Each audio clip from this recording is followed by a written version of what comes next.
See, What's going on? How are you? good to see you Oh once man, again, it is always good to see you. Yeah, Oh, the world is gonna be falling apart around us. We're not gonna be able to hang out for ages. That's gonna suck. Yeah, it's gonna be via Zoom the next time we do this. It's not the same, No, it's not, man. but it's still gonna be good. Of course, we're still hanging. It's gonna be you and me chatting. Just There's gonna be chatting, no difference.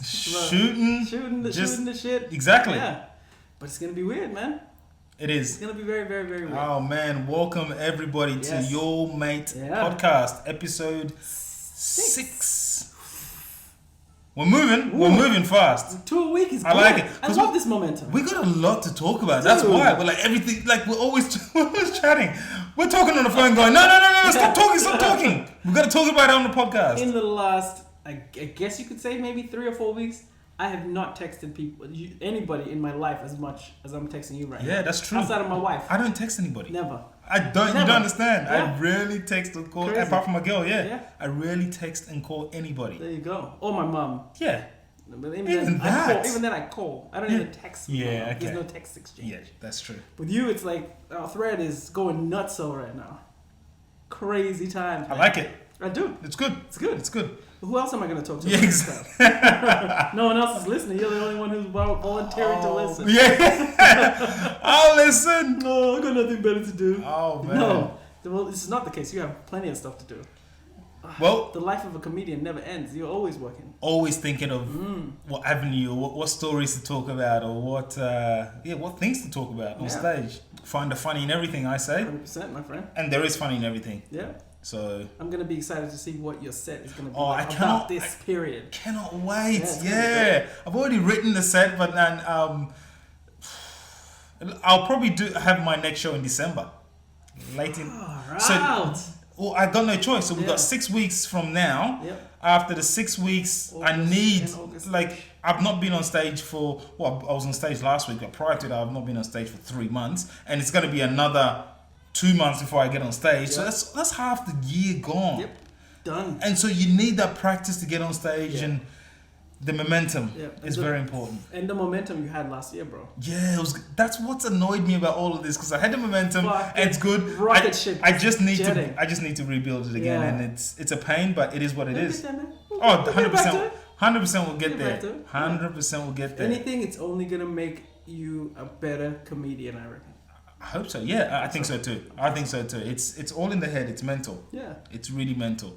It's I speak to my brother-in-law as well, and he's a director, and he was talking last night, and he was talking about how he wants to, he needs to get his acting gear as well, and it was really cool speaking to him because he kind of the light bulb switched, and Yeah. it switched for him before, but now it's like this was a big one. It This really is switched for him. fun, It's yeah. like, yo, this is what I want to do. Yeah. Like, what am I doing? Like, I Yeah. might as well do it. Yeah. So At least he's lucky enough where he gets to do and like a little bit of what he Yes. wants to do in his job. yes, Not many yes. people are lucky enough No. to do that. And that goes to show he's probably a very He's good at what he talented, does. Yeah, because you don't get jobs working the places that he does dude, if you're not good at what you do. correct. So for sure. But has he talked to you about any of the interesting projects he's working on? Like for example, the one you guys are doing together? Yes, well, that's had to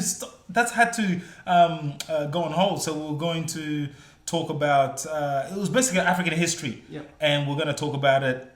We're going to talk about it in. I don't know if you guys have seen Drunken History, but it's similar to that. So I would have been narrating the story with my granddaughter, Yep.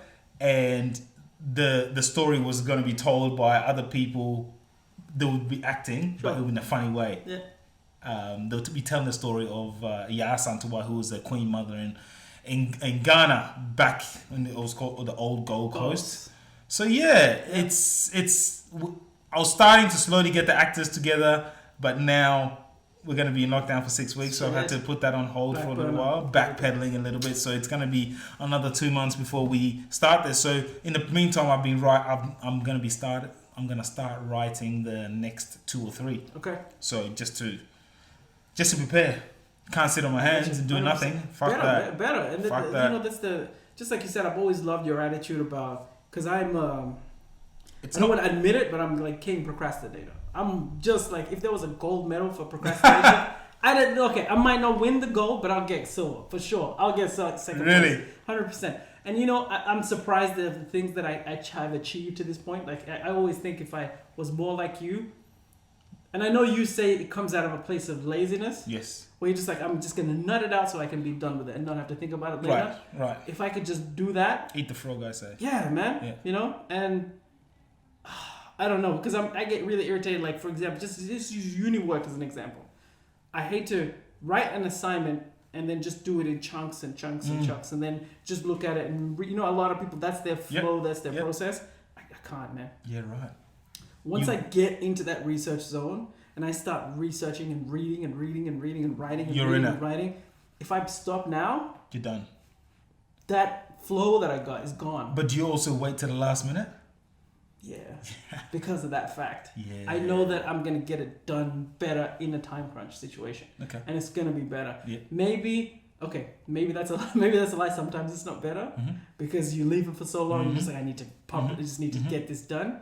But man, I have literally written some essays and portions of a thesis that I'm putting together where I'm just like, if I wasn't in that flow, like how writers believe that they have like some kind of, in Islam we call them like a jinni. It's like an otherworldly sort of person, bodily experience. If you get that, and you get in that zone. I've written some stuff where I look at it, I'm just like, Jesus, I should be running the fucking what is going on here? Who is this? Yeah. What? Why am I not a professor of communications? I hear you. Yeah, and then sometimes you read things and you're just like, this is a dud. Yep, I deserve this. I deserve this. Well, hopefully you can use, like, momentum is a very important thing, man. Hopefully, like, we started this podcast and you can use the momentum of this podcast in other aspects of your life as well. 100%. Maybe you go, okay, I did this with a podcast. Yeah. I can also do this with this. Sure. And slowly you kind of go, all right, I'm tired. I don't want to do it. But that's when you need to do it. You need to just kind of get on with it. But it's good. They say procrastination is like masturbation. Okay. Because at the end of it, you realize you just fucked yourself. All the time, man. Dude. Maybe I just enjoy fucking myself. Yeah, maybe. Dude. Yeah. I think you do. Yeah. You're like, you're calling your own name, man. Faz. No one can work the shaft like me, man. It's mine. You know what I mean? He's calling his own name out.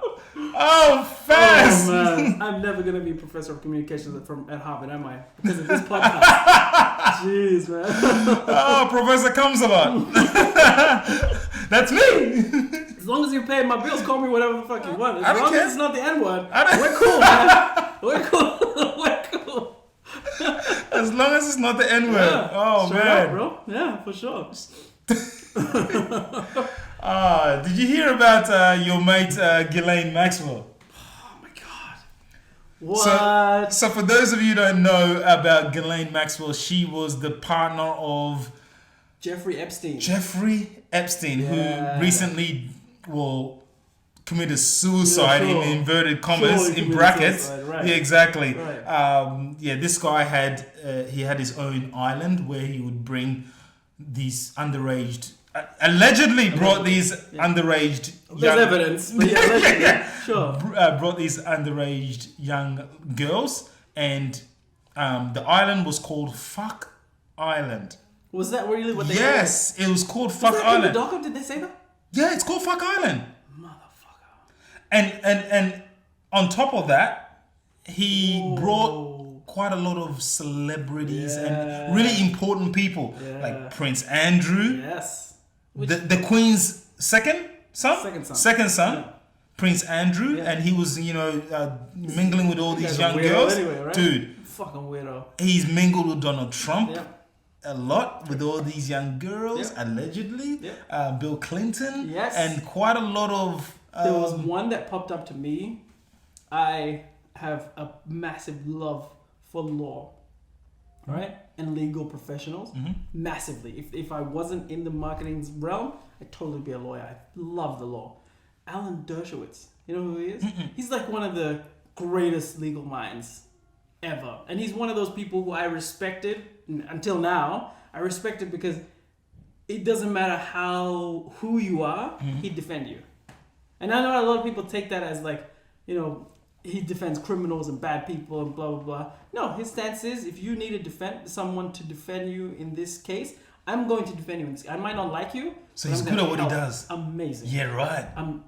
Amazing. I tell you, Akwasi, amazing. Yeah, right. Even just having a conversation with him, I doubt. Is he a white dude? Ever overcome? Yeah, he's a Jewish guy. Jewish guy, yeah. Tremendously. Just one of the most intelligent people I've ever seen in action in my entire life. Yeah. It's impressive when you watch people like that. You're like, whoa. You see him in action and you see the stuff.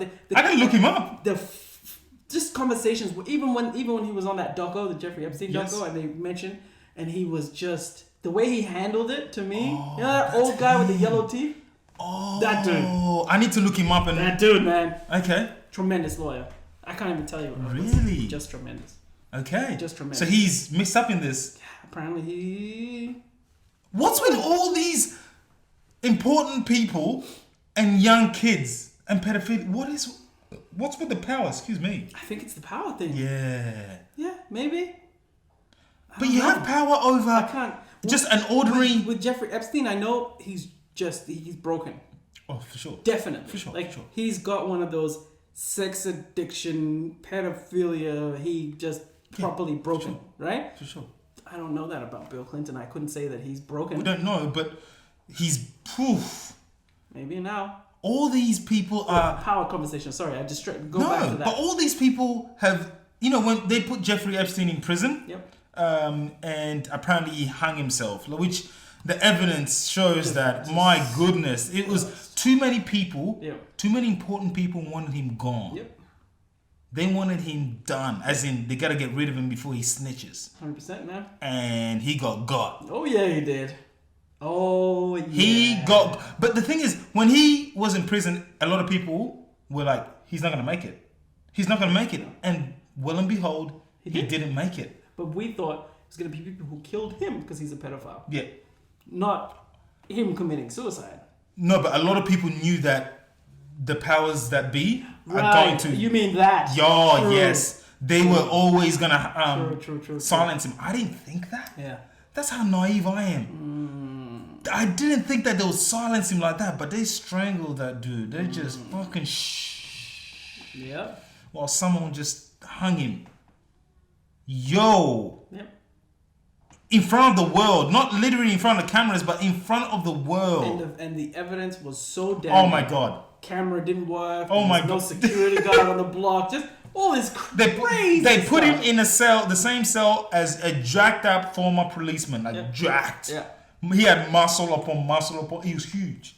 You see a photo of the good. What? They put Jeffrey Epstein with him? Real criminal. Dude. But he was a real criminal. Sure.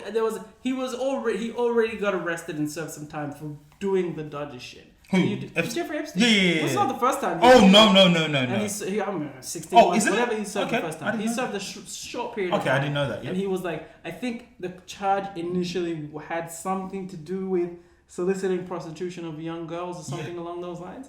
But the way... The extent. Now, so the reason why we brought up Ghislaine Maxwell is she 3 days ago... Thank you. We were talking about one other... Anyway, let's go back. 3 days ago, she was arrested 3 days ago. Mm-hmm. Now, she was a partner of Jeffrey Epstein, and as soon as he was put in prison and he was murdered, she vanished. Yep.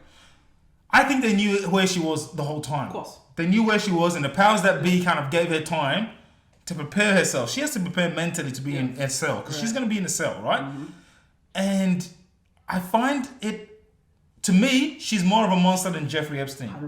100%. I was trying to explain to my girl. My girl was like, dude, because here's the thing. What? Here's the thing. A young man, like Jeffrey Epstein is sleeping or he's doing whatever with young girls, molesting. I hate saying molesting. He was raping. I hate when we're ambiguous about what is actually happening.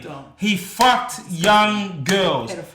Pedophile. Right. Tremendous thing. Right. The thing is, we need to... When people are accused of whatever, we need to actually say what it is. Right. Because when you say sexual assault, that can mean anything. It can mean he brushed himself against her the wrong way. It can mean that he grabbed the titty. He grabbed the titty. Or he went down on her and he was licking her clit. Yeah. Whatever. Absolutely. And she didn't like it. She felt uncomfortable with it. At that point. Kissing the inner thigh, she was cool, but then later on she was like, no, that's sexual assault. That's right. Say what it is that the person did, because we become numb to it. Human beings were like, oh, sexual assault. Oh, yeah. No. Did he sodomize her? What did he do? Yep. Say what it is and allow people to be annoyed. Rape. I think we do that. We don't say it because people are going to be, it's too much. And people no, you need to actually say it. Yep. If someone was touching a child, say it. Yep. He's disgusting. He's disgusting. Exactly. Allow people to be annoyed. Yep. So anyway, Epstein was, Ghislaine Maxwell was bringing in, she was feeding Jeffrey Epstein. The whole system. The whole system went through her. So she would see young girls jump out of comfortable at the house. She would jump out of the car. All that She would jump out of the car, give him the number, and say, "Oh yes, come to this mansion. There's a millionaire there. He just wants a massage. He's gonna pay you a lot of money." And the girls are like, "Oh fuck yeah, I'll do it. I'm broke. I live like what was it like in that cluster in Florida? Oh god, whatever it's called. That place where half the population is filthy rich and half the population is filthy poor. What do you expect? And they were finding young girls who were just, a lot of them were vulnerable, a lot of them were didn't have homes, or they would just run away from home, or whatever it might be. Not all of them, but some of them. And then he'll bring him in, and then they'll start massaging. He'll take his pants out, or he'll turn over, and then she joined in with some as well. So she'll start taking her clothes off. The old touching the girls too. Yeah, getting in, like holding their breasts and doing all that weird stuff. How confusing for these young girls. Exactly. Seeing this. Who's assaulting me? Seeing this old bag, this woman with a saggy tits or whatever. Just all of a sudden, it's like she's trying to devour these young girls. Going, come here. Yeah, exactly. And then he's there with his hard on. I wouldn't even call that thing a hard. Whatever it is. Whatever that thing is. But seriously. Yeah. She is the devil because she fed. She's the worst. She's the worst. Yep. She fed this dude. Like, she should empathize. She should be able to, as a woman, surely you should be able to empathize with these young girls. Clearly not, man. She didn't give a fuck. Something is wrong something is wrong. That's madness. Her mind.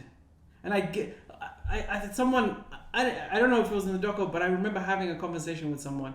And they were telling me, she came from money, and then their family lost all her money, so she kind of gave me some excuse. She became desperate. Stop. People making excuses for her is even worse, man. Or saying that Jeffrey Epstein had some kind of power over her. No. And it's we live in a patriarchy. I was like, get the fuck out of here. Someone said that. You know what's happening. Even if we live in a patriarchal structure, say that is 100% the case. And men completely 100% rule the world. There is no woman, even in any scenario. I pray, because I have a daughter, and I pray that that's the case. If you see something so egregious going on, women being assaulted, being sexually assaulted en masse, raping them en masse, you can't defend them. She joined in for fuck's sake. Exactly. There is no way you can defend that. No way. And she lived in the same house as him. She lived with the freedom, the money. She had all that. Oh, everything. Yep. A lot of money. She got it all. These kids got a couple $100, and they were gone. When young boys are assaulted by women, and I say young, I'm talking about 16, right? Around that age. It's nowhere as bad as the other way around. Yep. As a man assaulting a 16-year-old girl. Like, the boy is like going to his mates and high-fiving. I'm not saying that's a right thing to do, but I'm saying that we shouldn't compare those two.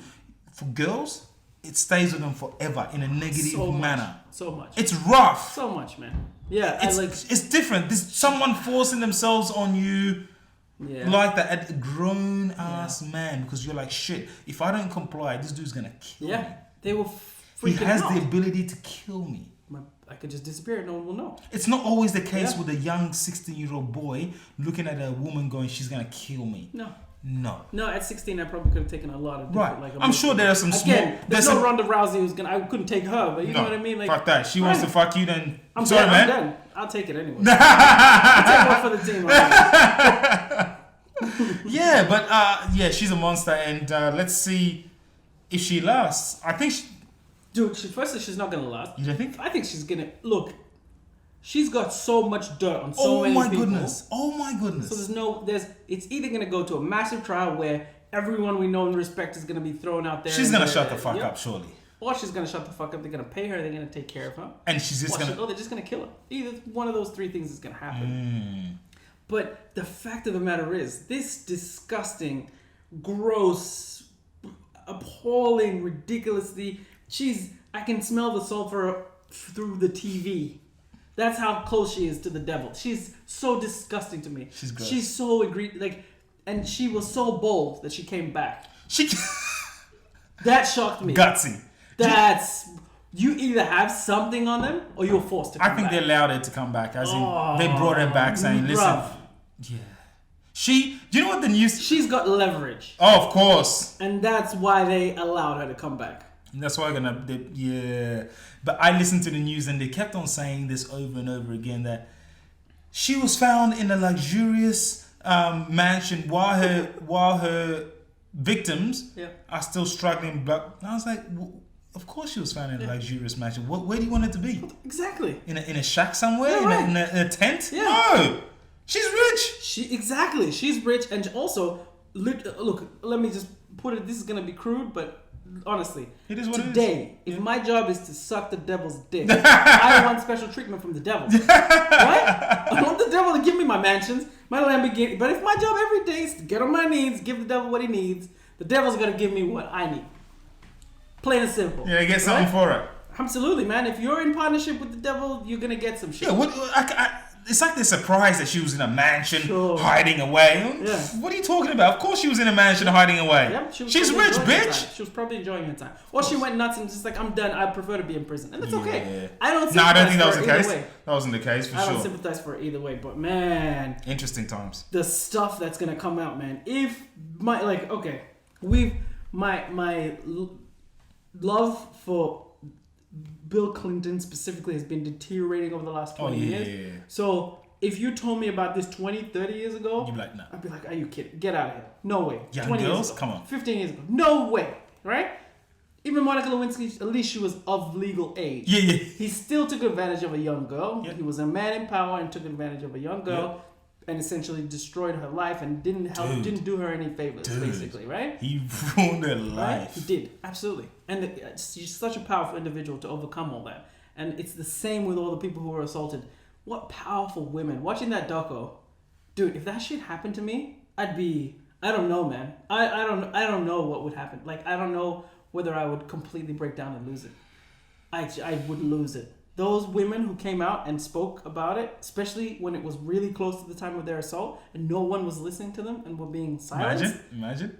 And he did this to you and you can't, like, no one's believing me. You're like, yo. Got away with it, essentially. Yeah, basically. And that what happened to him? Smug bitch. What happened to Ghislaine Maxwell was just sitting there, smiling. Yeah, I touch your titty and deal with it now. Right? It is what it is. Fuck. Whoa. We allow this to happen and that bothers me. I can't believe it. That bothers me. Serious. If you got money, you can do what you want. Get away with everything. And then they try to hold everyone accountable for, as in the normal person, the general person. They try to hold everyone else accountable for what we do when other people do the same thing, but because they got money. Interesting. It's all I know is she's gone.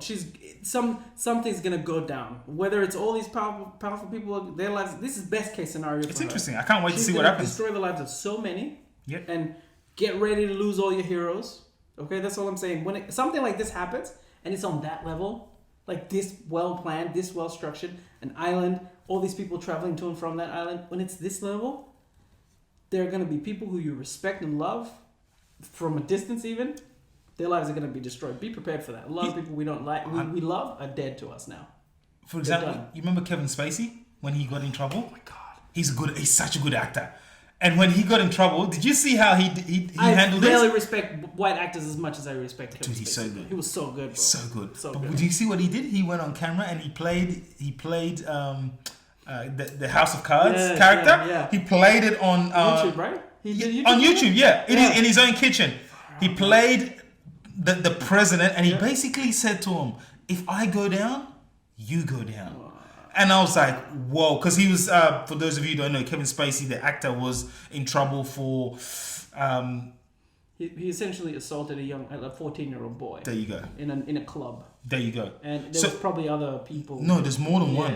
but that was an at a actual party assault and that people were just like, yes, this happened. And at that time, no one knew that he was gay. Right. And then he was saying that, what did he say?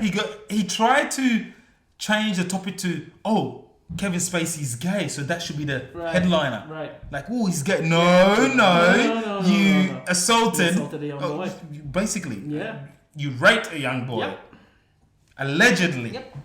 And he came onto TV, so a lot of people knew this, and they were coming for him. And he basically looked the camera in the eye in his own kitchen. He made a video, and he basically said to them indirectly, he said, "If I go down, you go down." Whoa, yeah. Ballsy. No one's touched him since. Nope.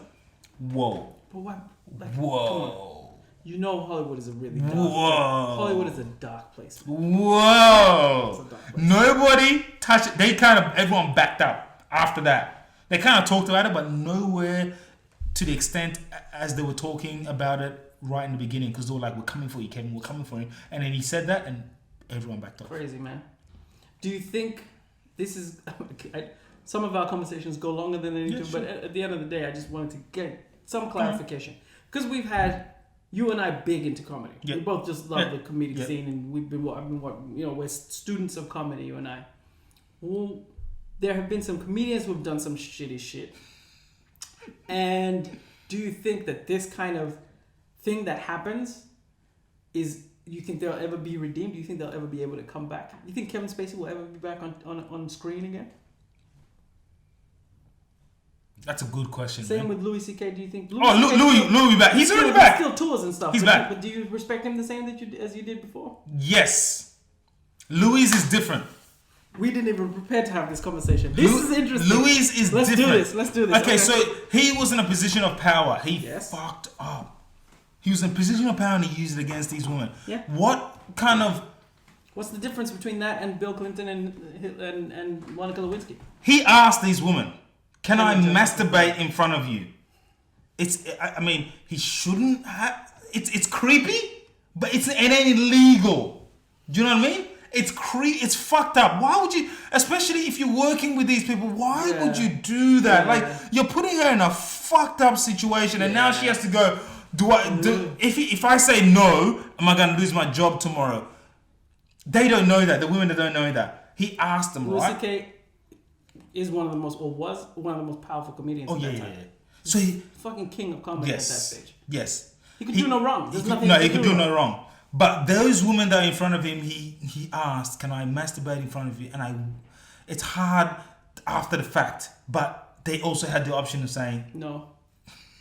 No. But come on. But come on as well. I know. At the same time, it's not easy for her. She's there going, "Fucking hell, I'm going to lose my job over this shit." Yeah. All right, go on. Fair. I get where that's coming from. He didn't come on. No, I get that. I get he didn't physically assault, rape them or assault them. But it's still fucked up. Come on. Bro. Oh no, it's fucked up. It's fucked up. Come on.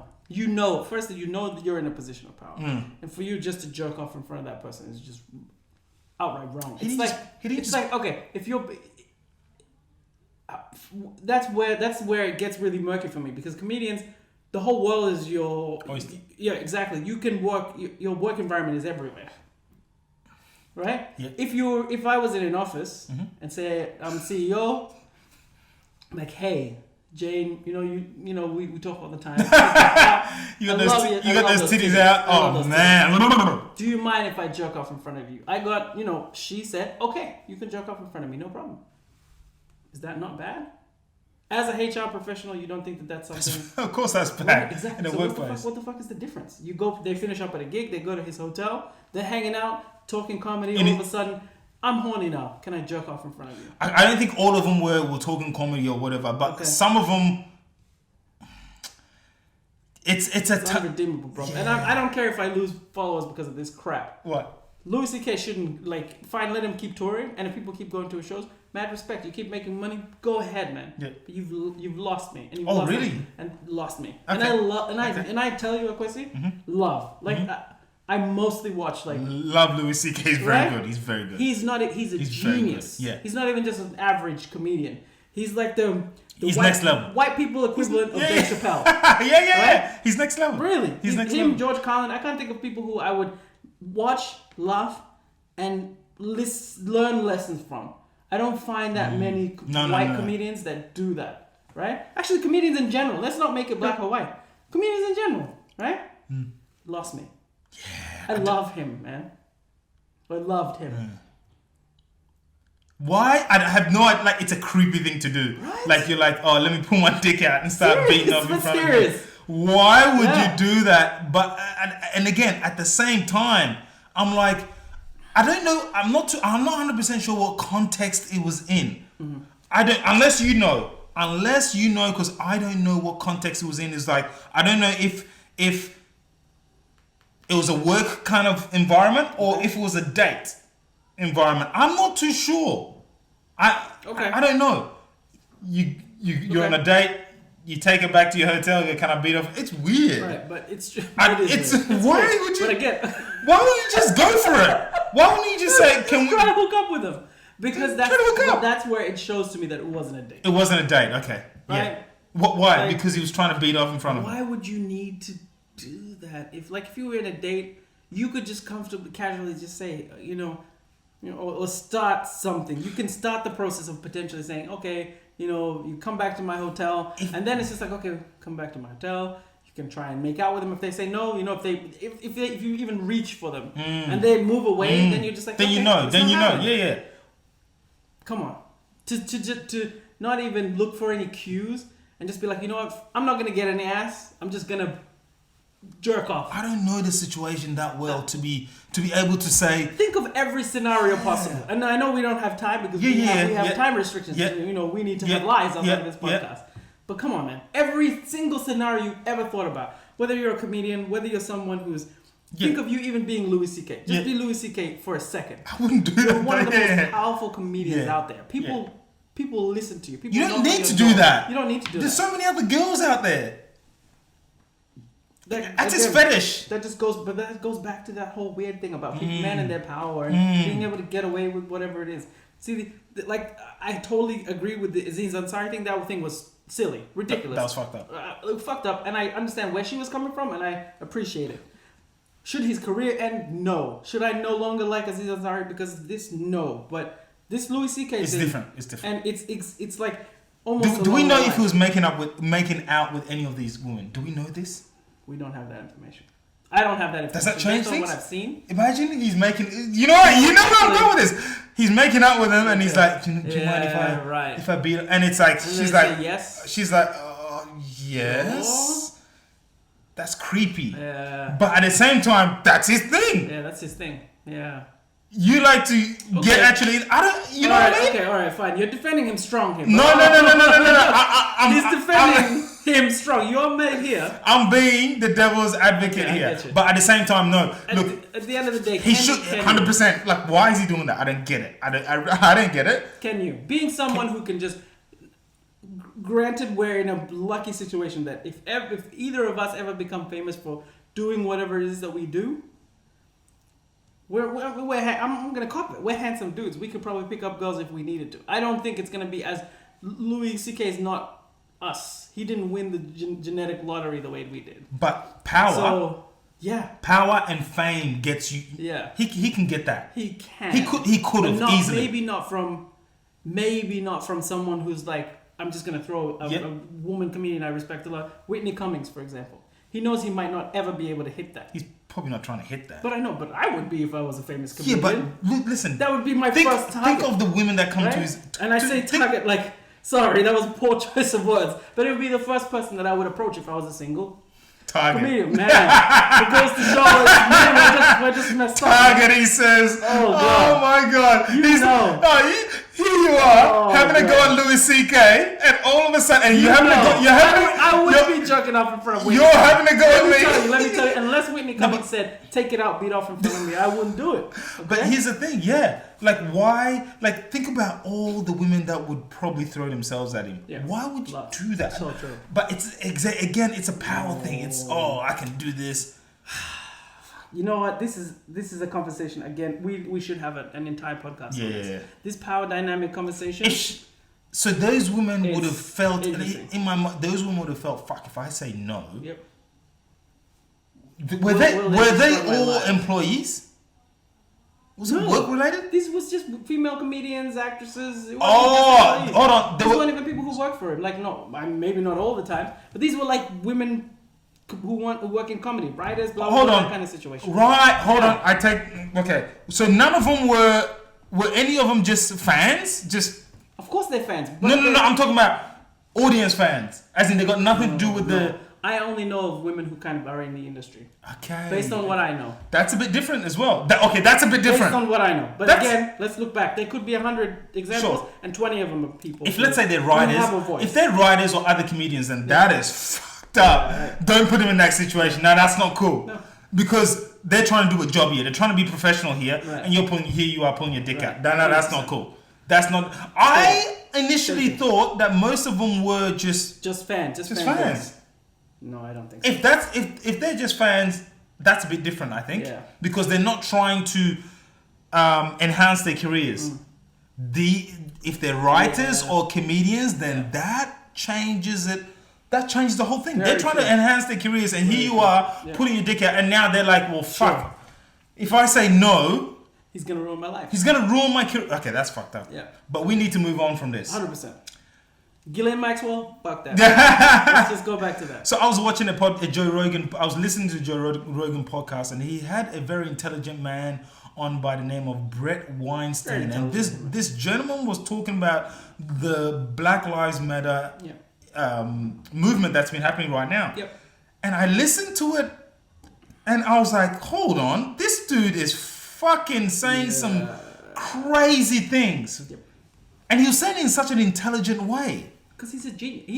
He is. Him and his brother are geniuses. Really. He's a smart dude. And as I'm listening to it, I was like, oh, no, I can't take this. And I immediately texted you and said, dude, you have to listen to this podcast and tell me what you think. Yeah. And we'll talk about it. And you listen to it and you text me back saying, we need to talk about this. Yes. It was just so strange he was basically saying the Black Lives Matter is a zombified mob fighting the boogeyman. Right. That's how he described it. And I was like, fine. But he was, at some point, during his podcast, his conversation with Joe Rogan, he said that he's not sure that we all saw a murder, the murder of George Floyd. He's like, I don't think we all saw it. I was like, what? What do you mean? Right. And even Joe was like, Like, I thought Joe should have kind of come down on him a little bit harder prior, but it came to a point where Joe was like, "What?" But that's why Joe Rogan is where he is, because he shows respect for anybody who walks in his room. And I'm not defending the fact that he should be defending us more. Sure. His job is to be in media production, not defend us. So I'm sorry to cut you off. No, that's fine. But he basically said, Brett Weinstein said he's not sure that we all saw a murder. He's saying there might have been amphetamines in his system, which might have been the case. Or he was saying that he couldn't breathe prior to him being put on the floor. So he's saying that there might be other circumstances that led to his death.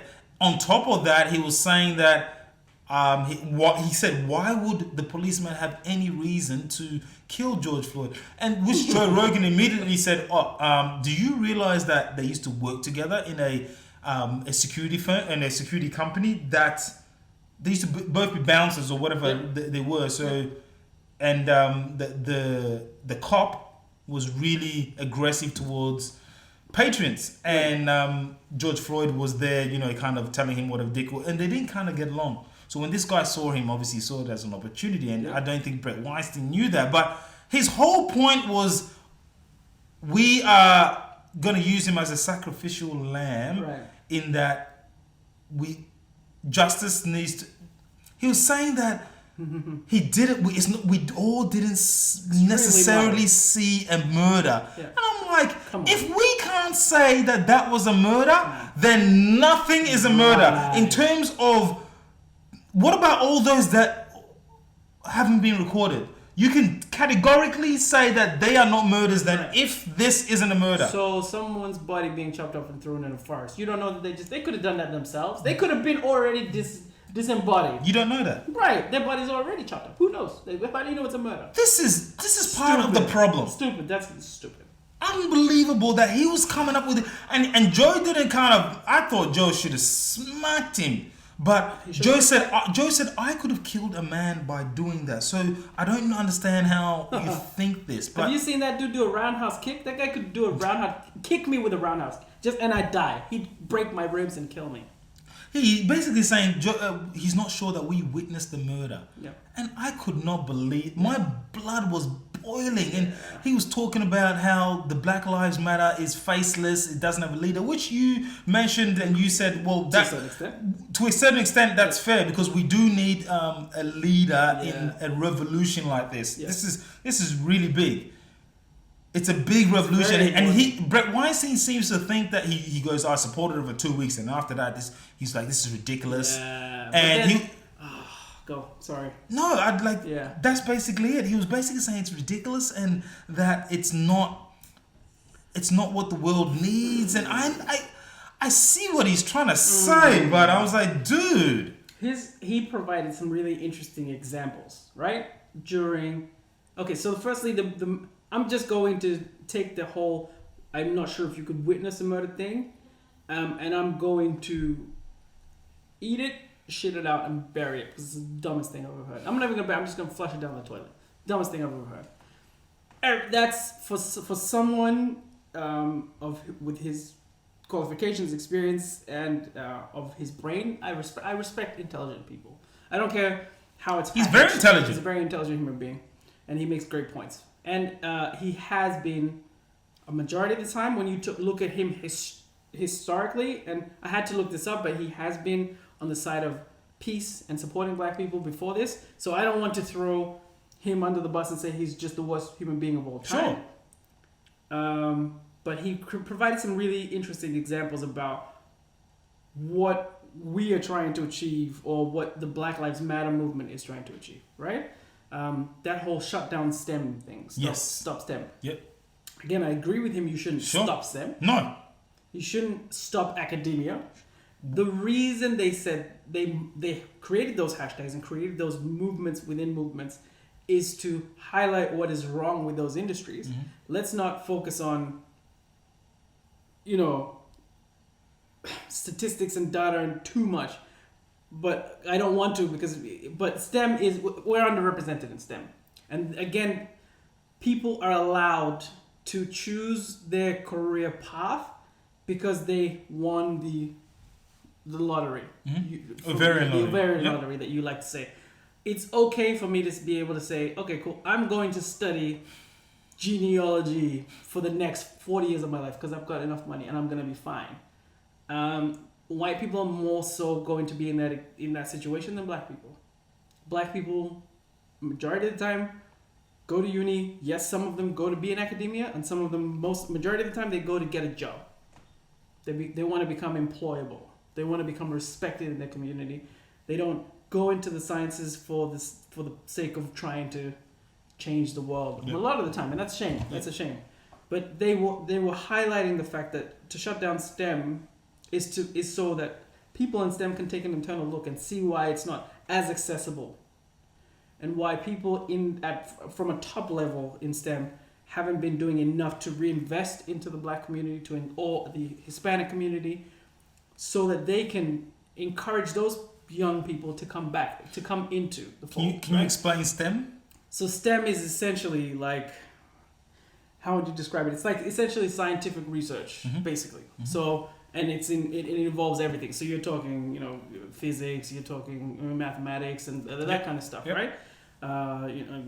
Biology, microbiology, the stuff that's people who are working on trying a resolution to solve the COVID-19 problem. These are STEM people. These are people who, so it's an important industry, and we are underrepresented because we aren't given the opportunity. Are in most things. Correct, because we aren't given the opportunity. Yeah. All the Black Lives Matter movement is trying to do is to do the exact same thing that they have done. Again, I keep saying we, but because I'm part of it, really.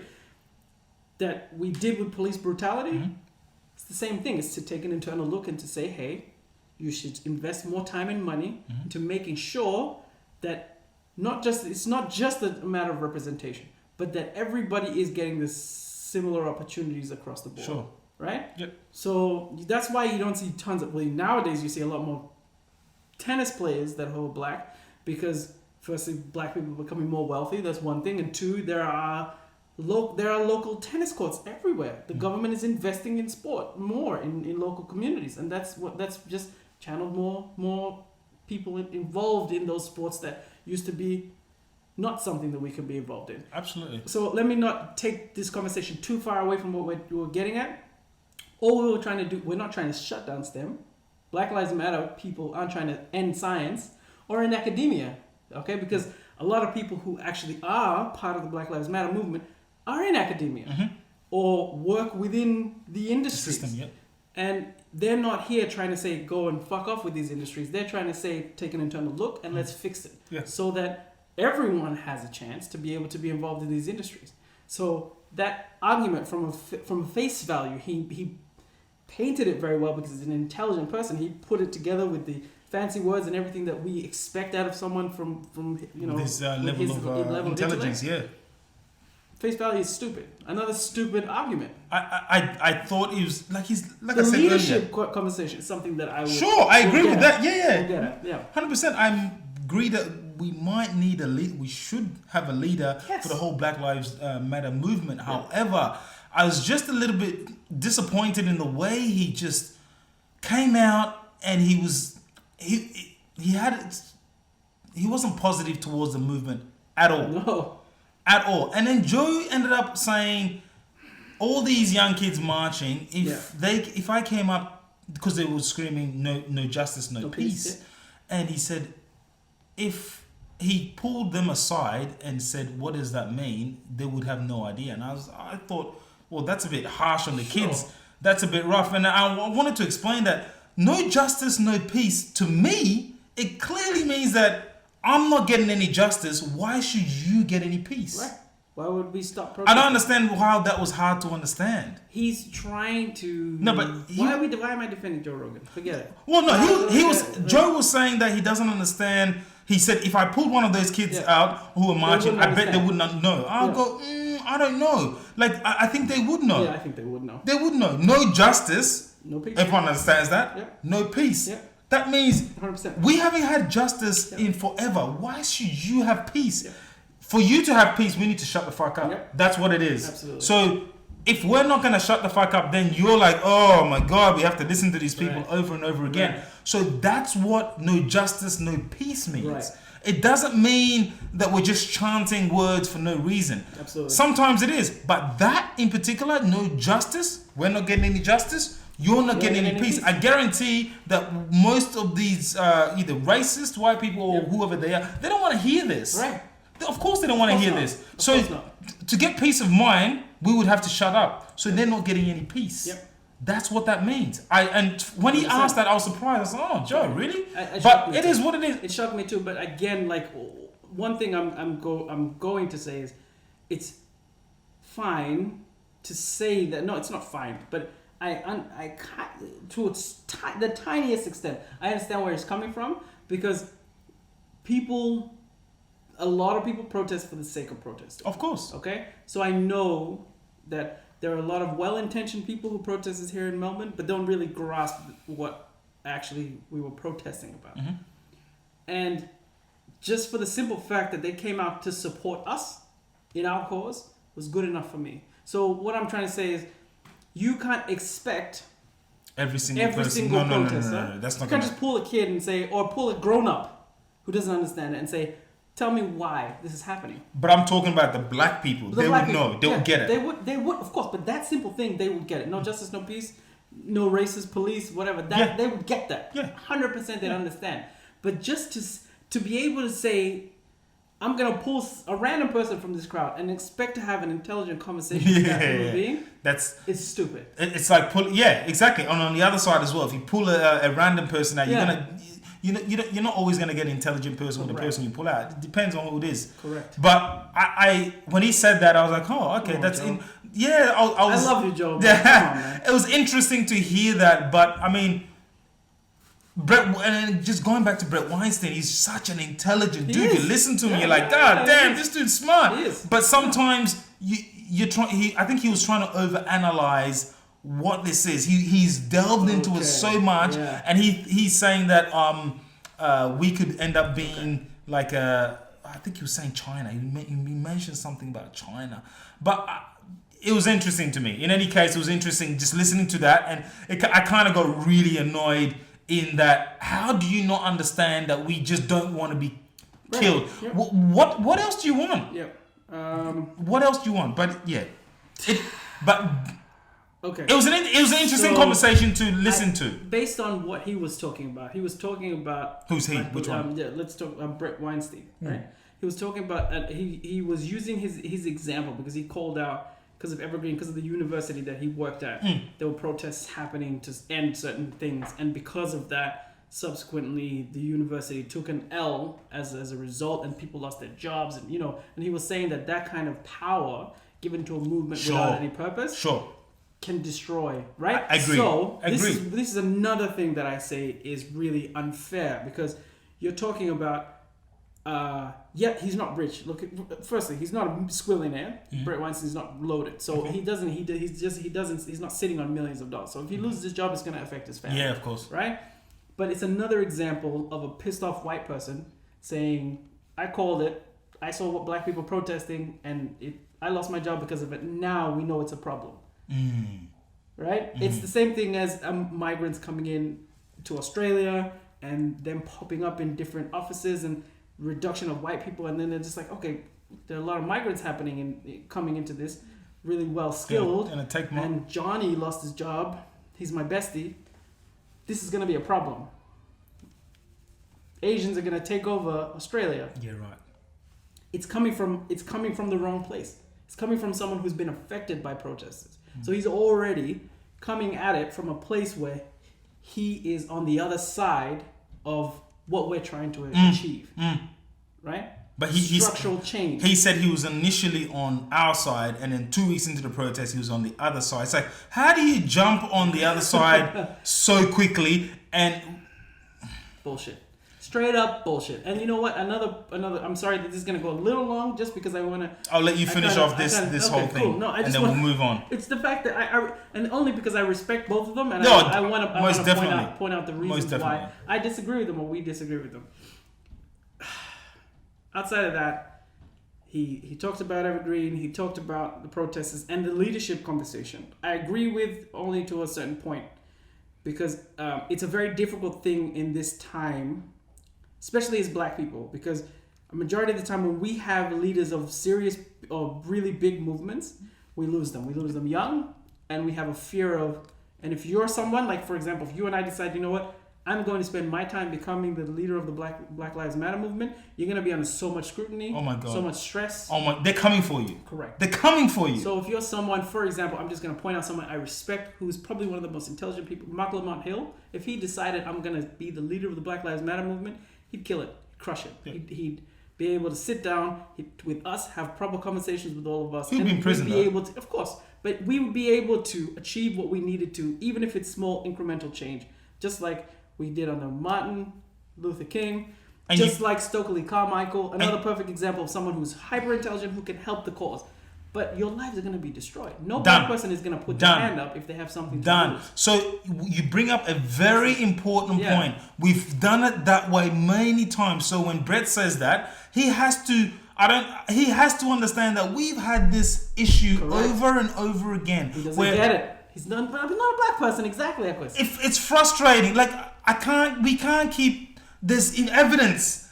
I'm not just making it up. Yep. There's evidence of this happening to our leaders over and over again. Yep. Why would we then sacrifice another human being only for nothing to happen? Correct. And they either get murdered or they're going to be put in prison forever to shut them up. Yep. Why would we do that? 100%. I wouldn't want anyone to. I wouldn't wish that on anyone. Absolutely. So let there be a faceless leader. Correct. I think that's better. Absolutely.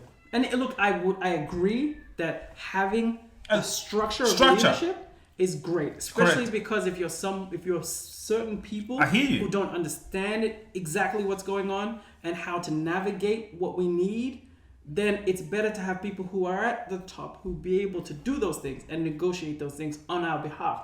And it's a loss for the Black Lives Matter movement. I would agree that I think we do need leadership, which we do have in various pockets. We have leadership everywhere, but to have a face Of course. But the system has done it to itself, as in the Western system has done it to itself in that whenever we put a leader there, you take him down. Correct. So it just happens over and over again. So when you say, who's your leader? We're like, why would we tell you who our leader is? Correct. And why should we have a leader? Because you want a leader so you can put him in behind bars. Yeah. No, we're not going to give you a leader. Yeah. Like, that's why this is a faceless movement. Yeah. And so in my mind, so it should be at this stage. Yeah. And with a faceless leader, it's not going to be as smooth or...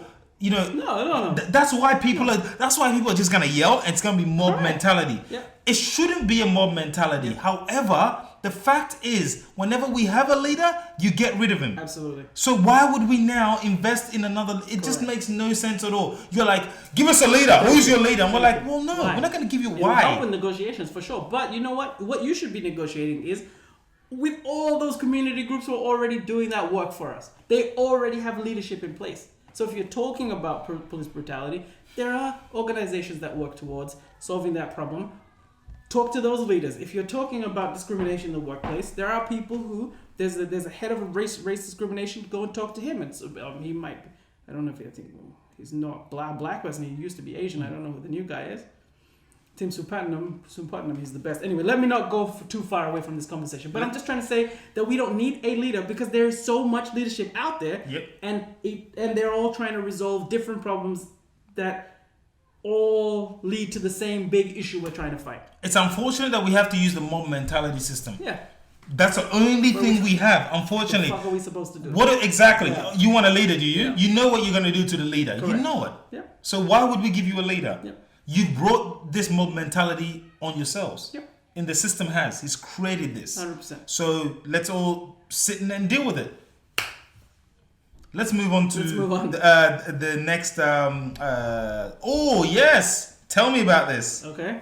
Malawi. Talking about Malawi. So last year, Malawi did something really historic. They had a re-election. So essentially, the leader at the time basically... kind of as usual in African politics, they won by a landslide, right? So it always happens. So what happened in this scenario was, like they did in Kenya, which was already a big historic thing. Kenya was the first country to have a re-election because of corrupt means. And the winner was Peter Mutharika. Correct. There we go. So the reason why we're discussing this is because I'm trying to gauge on whether this is going to be a positive trend for Africa overall. So you've already had one cab off the rank, right? Kenya has done this and Malawi has done this.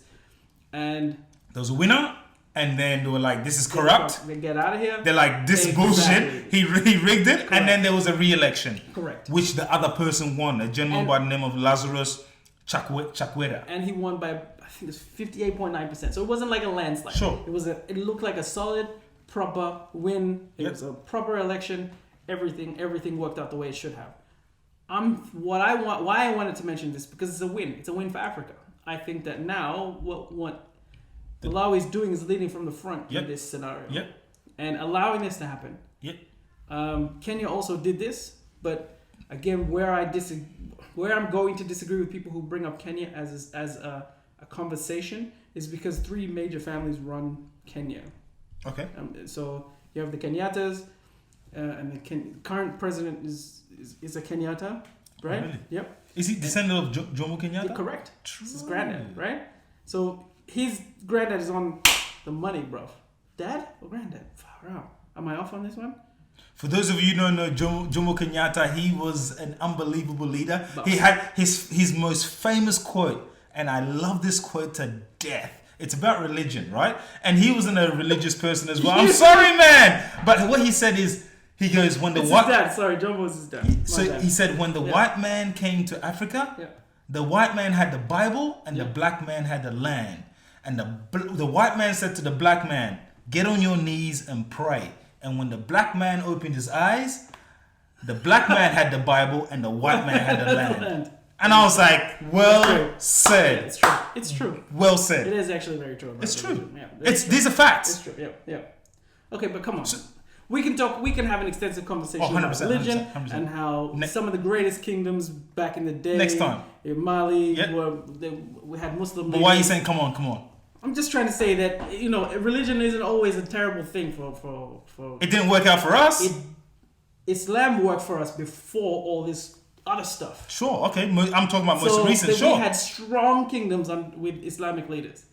In Africa? In Africa. Okay. What part of Africa? Mali, for example. Okay. Yes, we did. Yeah. No, you're right. 100%. I'm just saying. I'll give you that. I'm just saying. I'll give you that.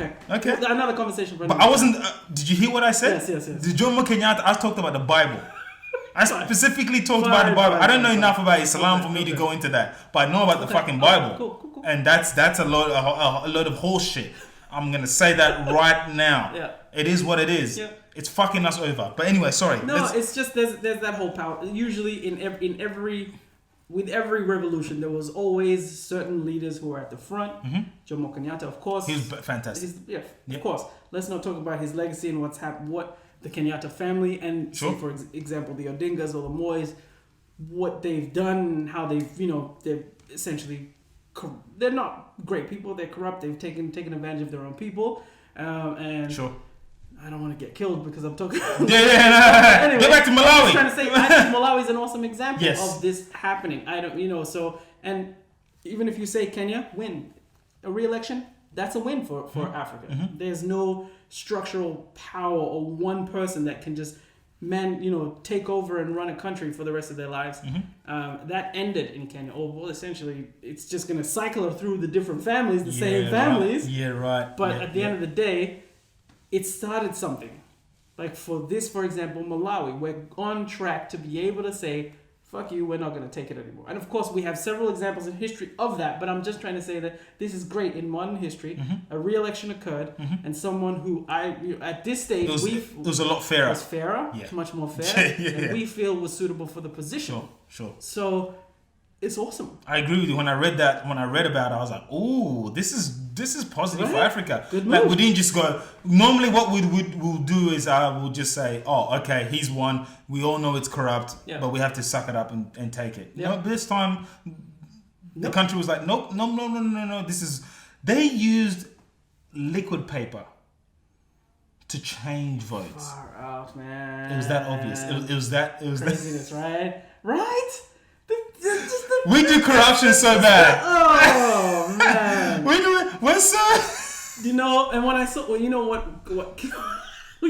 we just do administration so bad. When I saw my mom's driver's license, Somali driver's license, and then I see a more recent Somali driver's license, and this was my mom in the 70s. It's like nothing's fucking. It's just like a piece of. It looks like a piece of paper with a you could forge that. I could be anybody I wanted to be in Somalia right now. You could totally. Have you seen a Kenyan driver's license? I guess so. Man, it's like, dude. Come on. Really? Come on. Really? Their national ID at least is a little better, but that driver's license is dismal, bro. You're like, come on. Fix this. Anyway, Kenya did something huge for Africa back a few years ago, and now Malawi's done something even bigger. Yeah. And I think that we're on the right track here.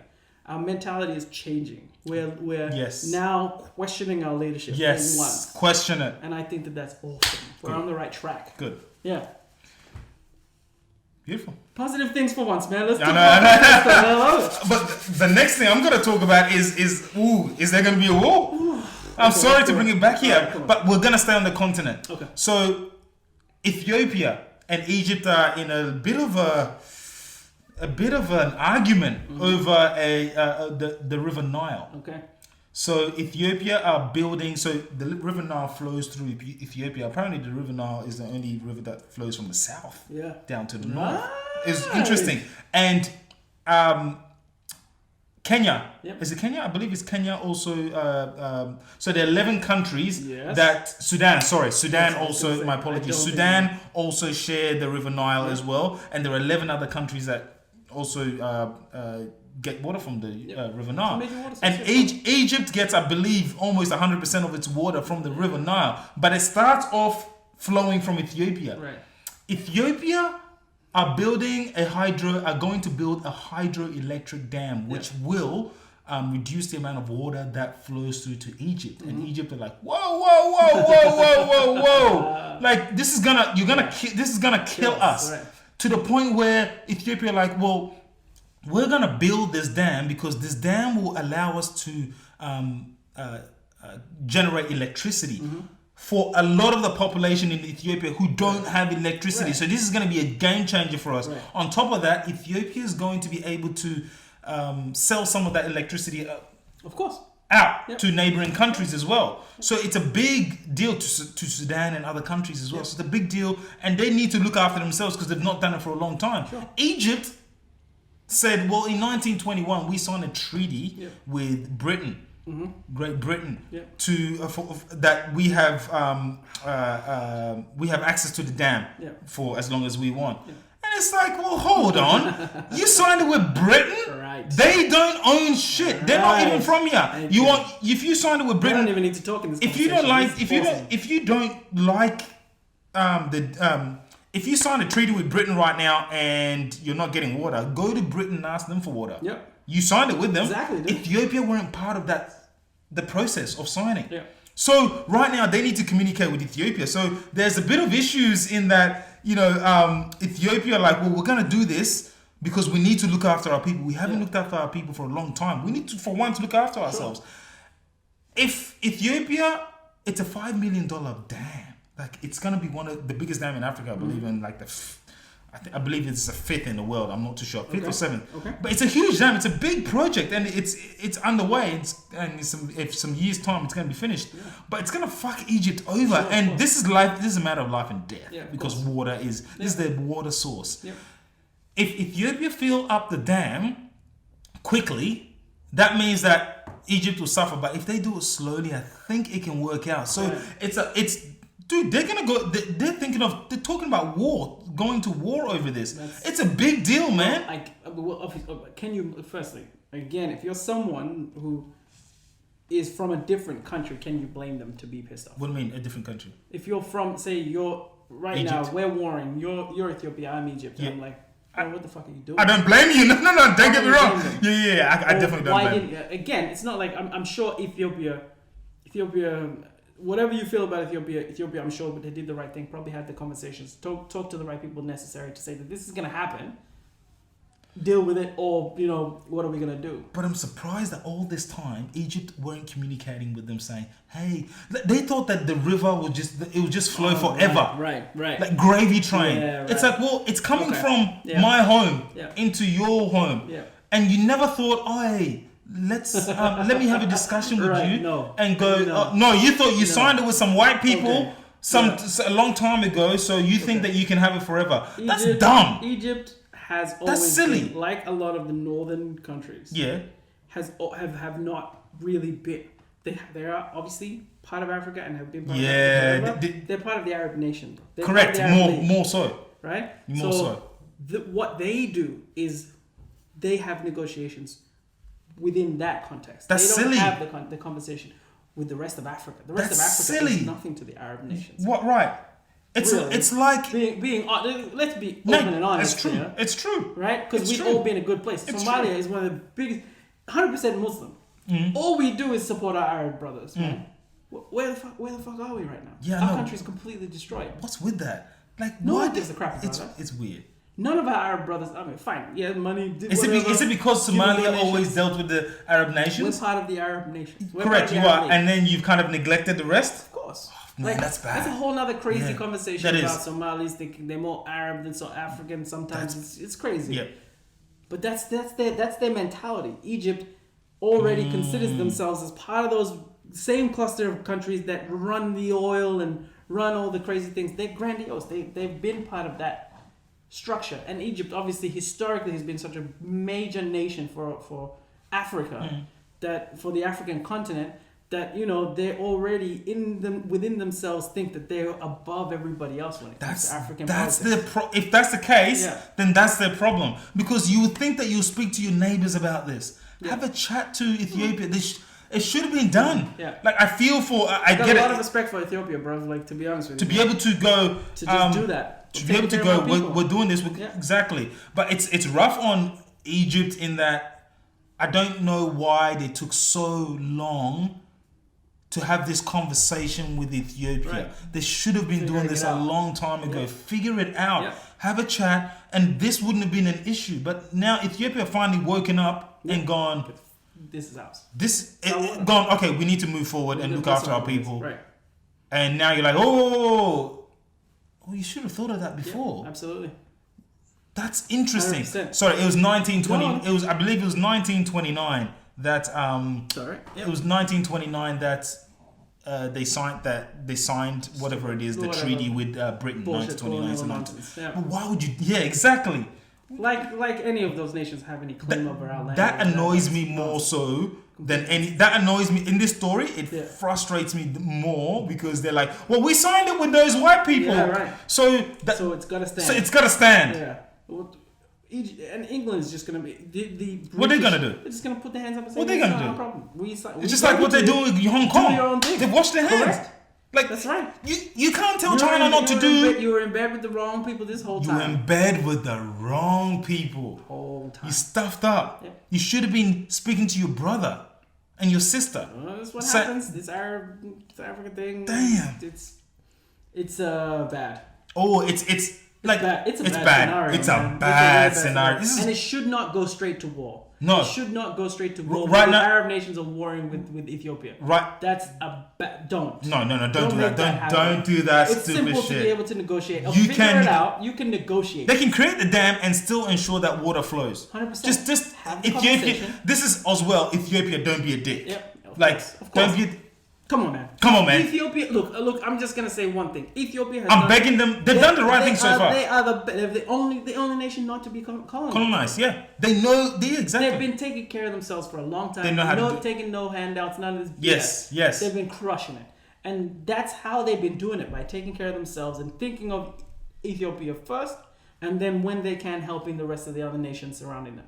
That's fine. I don't see anything wrong with that. No. They got their house in order, and you know what? I doubt that they're not going to take care of their Sudanese brothers. I doubt they're not going to take care of all the. They're going to take care of them. They will. But if Egypt is going to start arcing up about don't this, do that. Don't exactly. do that. Have a conversation with Ethiopia. Sit England. Oh, get that. No. Exactly. Don't bring that in there. Colonial just BS. say, listen, Ethiopia. Yeah. Cool, build the dam, but initially, can you let the water flow and fill your dam slowly? I think they will do that. I think Ethiopia will be like, all right, cool, we'll fill our dam slowly, and when it comes to the middle, it will flow through again. Right. But I think if Ethiopia just fill their dam really fast over a couple of years, Egypt is a dry country already, so they're gonna struggle with that. So it's again communication. They're just gonna sit there and have a chat with them and go, listen. International politics. Bro. Listen, we can't afford you to, just starve us with water. What can we do? It's an essential. What can we do? Let's sit down. It's like you may if you're in a plane with Nima, like you said, Ethiopia right now have to look after themselves, and you are 100% right. You look after yourself first. If you're in a plane with Nima, your daughter. What do they say when if the plane is going down? What do they say? Put the mask on yourself first. You put the shit on yourself first, and then you put your seatbelt on and make sure everything's right. You don't put it on her, because if you die, you can't help her. Sure. She's done. You know this. I'm gonna take care of her anyway, because I'm an idiot, and that's natural to me. But anyway. But you need to go boof. Put it on you, and then look after your daughter. 100%. That's how it works. That's what Ethiopia are doing. They're looking after themselves, and then they can look after you. But they're not going to not look after themselves. It's insane for you to think they're not going to look after themselves. 100%. They're finally waking up and doing that, which I'm glad they are. But they just need to have a conversation with... Egypt needs to have a conversation with Ethiopia and do it properly. Let's not get into war. Oh, my God. Don't bring up that nonsense. And war, especially. Never threaten a nation until you've actually had... I don't know how far the negotiations have gone, but don't say that. Don't go there. Don't threaten. Because they will arc up. Do you realize they've never been colonized, Egypt? Be very clear about that. There's a reason.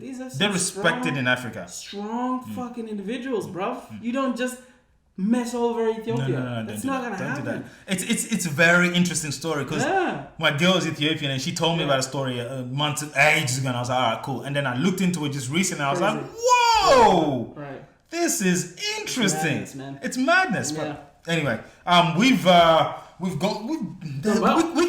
well. We can talk forever. For 3 hours. This could be a Joe Rogan podcast.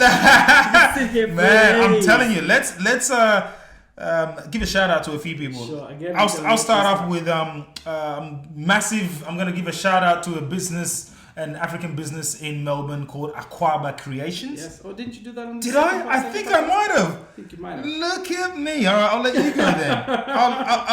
I'll let you. Yeah, I feel like I have. No, OG, but still. I did. Okay, so there's another one called Progressive Era, and they're a dentist. They're dentist in Truganina. Ooh, okay. If you go onto Instagram, they're called Progressive Era. So obviously the word progressive and then era on top of it. They're a dentist in Truganina. Yep. They're African. I'm not too sure, East, West, whatever, but I do know that a black person owns it. Very good at what they do. Yes. So listen, we need to support our businesses as much as possible, man. It's so important. Like this is the genesis of all this. Yep. Like group economics, so important, guys, that we spend money within our community. Yep. And money needs to circulate so many times within our community before it goes out. 100%. So this is why, as you mentioned, with the data you shared the other time, it's not even close to scratching the surface in terms of what's being shared amongst us. No. The economic. Yes. So you made very good points about that. So I'll talk about that. That's them. The other one that I'll mention is it's called. She's called Liat Photography. She does family photos. She does all kinds of photography as well. So she's on Instagram. Liat is Liyat Photography. So again, it's Liyat Photography. So she does. She's a fantastic photographer as well. So definitely check her out on Instagram. And if you need some photos taken, hit her up. Very cool lady. So yeah, please hit her up. Fantastic. Like I said, group economics, so important. Okay. That's I've only got one example. No, that's again, all. Unfortunately, that's good. I'm just thinking of people that I know. Yes, that that's where we need to start. I know, but again, I'm trying. I like to think of bigger businesses. Nah, and we'll get there. We'll get there. I know. We've got time. So I guess Are you dying? It's another Somali restaurant. So it's Safari. Good. Safari restaurant. They are in Ascot Vale, and I'll give you the address here. It's 159 Union Road. The reason I'm mentioning this is because the restaurant industry has been the biggest hit. Yes. Restaurants, pubs, bars, clubs. Correct. Yep. So right now you won't be able to go there, but if you could please just order. Yes. You're still able to order food. You're still able to order, yes. So ordering food from all these Somali restaurants that I've listed, you're still able to do that. So please, they're in Ascot Vale. So I live very close. I live in the Ascot Vale, in this kind of cluster, and they can deliver to you if you ask them. There might be an extra fee, but at the end of the day, they're great. The restaurant's been there for a long time. They've had a lot of local support, but obviously things are a bit more of a struggle now. So please reach out. Safari Restaurant on Union Road in Ascot Vale.